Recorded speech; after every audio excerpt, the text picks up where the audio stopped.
Okay, so we have our Toffelmeyer and our band placed on tooth number 4. We've changed our procedure. We felt that tooth number 4 was more necessary to be filled today. We're going to put a wedge. We're going to go on the lingual of tooth number 4. It's still a DO.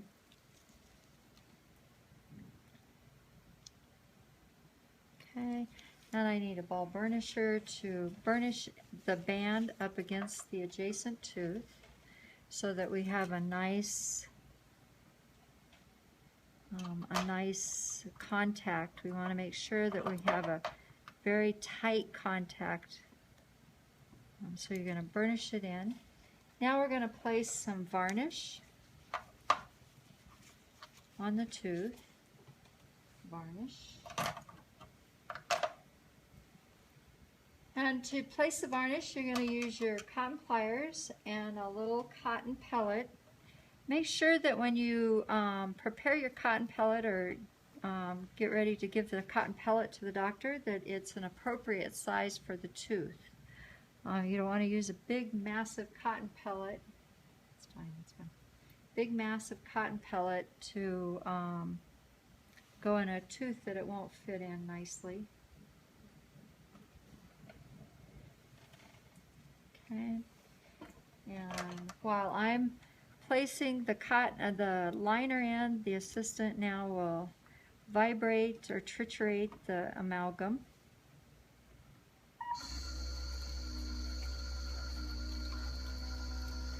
Okay. And then we're going to take a little air, blow a little air on here, kind of dehydrate all that liquid.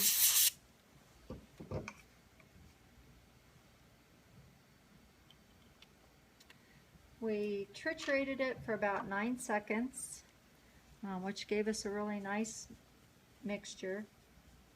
Now the assistant is using the amalgam carrier. She's going to transfer it to me, and then she's going to have a condenser ready to hand to me. And transferring it to me, use the small end on that. Just now we've got plenty of amalgam. And I'm going to condense the amalgam into the preparation. It always needs to be condensed very nicely, very tightly, so that the amalgam will set up nice and strong. Okay.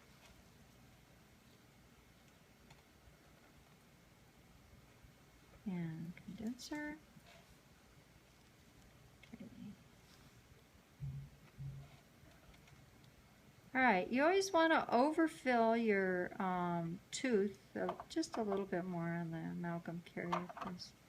You want to overfill the area a little bit because you want your margins on your tooth to be covered so that when you carve the anatomy, you don't go under your margin, you stay at the level of your margin. And this should do a real nice job right there. Okay. Alright, now we're going to need a mirror and suction. And I'm going, not a mirror, sorry, explorer and suction. I'm going to remove the amalgam from my, the distal portion where I'm building my wall.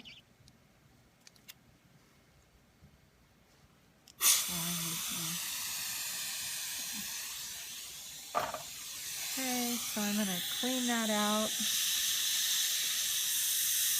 And make sure it goes up into the suction.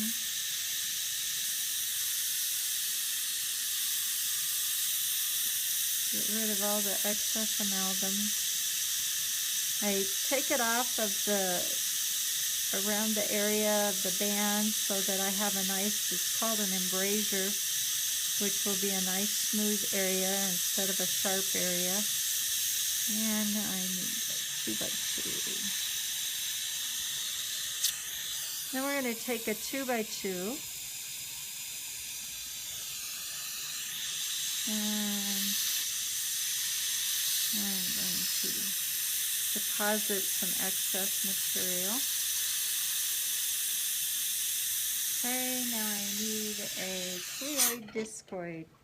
And a cleoid discoid is a really nice instrument to start your anatomy, forming your anatomy on the tooth. I'll start out with the cleoid, which has the sharp point on it. And I'm just, while I've got the band on, I'm just going to carve a little bit of anatomy, just to kind of get things started.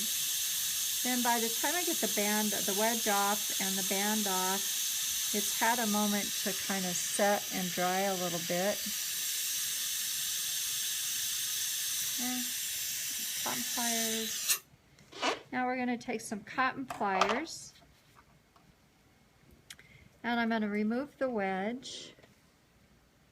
I'll place the wedge in the assistant's hand. I'll keep the cotton pliers and remove the Tafelmeyer, but I'm going to leave the band on. Then I'm going to take the band off and I'll take the mesial portion where I was not working or I did not form a wall, and I'm going to take the distal portion nice and slow so I don't break anything, break that part of the filling. And then I'm going to use my hollow back and I'm going to go in between my contacts, make sure that I don't have any excess amalgam in there.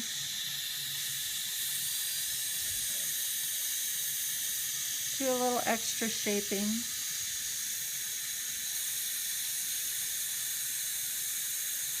Smooth out my lines, my embrasure space right at my contact. I want a nice soft wall, space there. I don't want it sharp because then it'll cut the floss when they use floss.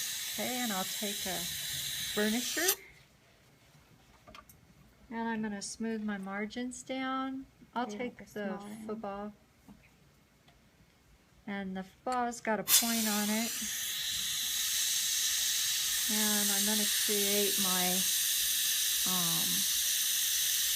my central groove down the middle of my bicuspid.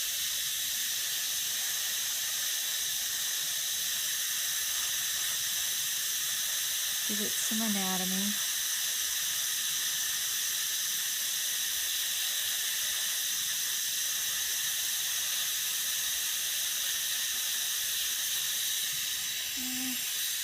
That back and redo my embrasure space again.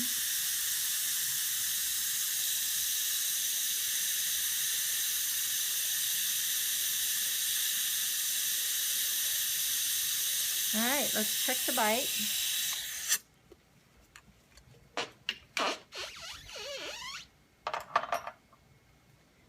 And then after we check the bite, if it's still high, I'm going to use the cleoid discoid to refine or take down the excess amalgam.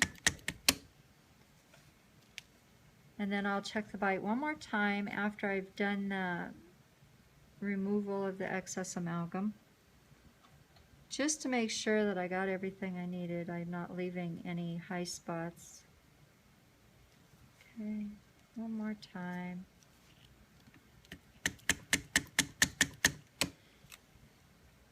All right, all looks good. Let's take some floss.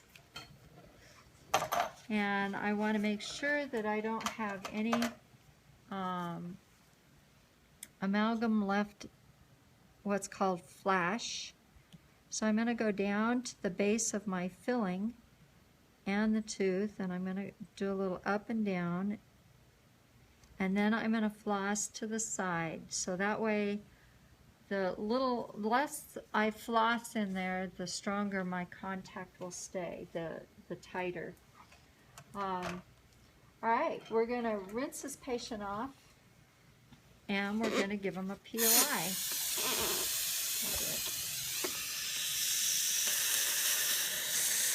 Make sure you don't leave any little blue marks. You might take a 2x2 and wipe off the little blue marks that's on their teeth or their lips, because you don't want them walking out looking like they've just been to the dentist. And on the bottom. All right, so I'm going to tell my patient that they will be numb for a little while because it's an upper. It's not involving their tongue or their lower lip, their lower jaw, so we don't have to worry about burning their tongue or anything. So just don't chew on that, just don't chew at all until the numbness has gone away. And you might want to stay away from hot things just in case you don't want to burn your palate or anything until the numbness is gone. As far as the filling goes itself, it takes about 24 hours for it to completely set. So do not eat anything on that side that we did, tooth number 4, until tomorrow about this time, and then you can eat. Tonight you can, before you go to bed, you can go ahead and brush all over and in that area. You can floss your teeth, just don't floss that area, around the area of the filling, until tomorrow. Once tomorrow hits, you can floss, you can eat, you can do anything you want with the normal tooth because everything's set and you're ready to go. One thing though is, because you are numb, once you get home and the numbness goes away and you tap down on that area lightly and you feel like that's the first tooth you hit, please call our office right away, and we'll get you in as soon as we possibly can to take down that filling a little bit more. If you end up not taking care of it right away, because it's hitting first, you're going to create an inflammation in that tooth, which is called a reversible pulpitis. And then if you keep on letting it go, thinking that it will adjust itself, it will actually go into an irreversible pulpitis, which a lot of times leads, or most of the times leads, into a root canal. So we have a simple filling. Let's leave it a simple filling. But any questions or problems, concerns, give our office a call.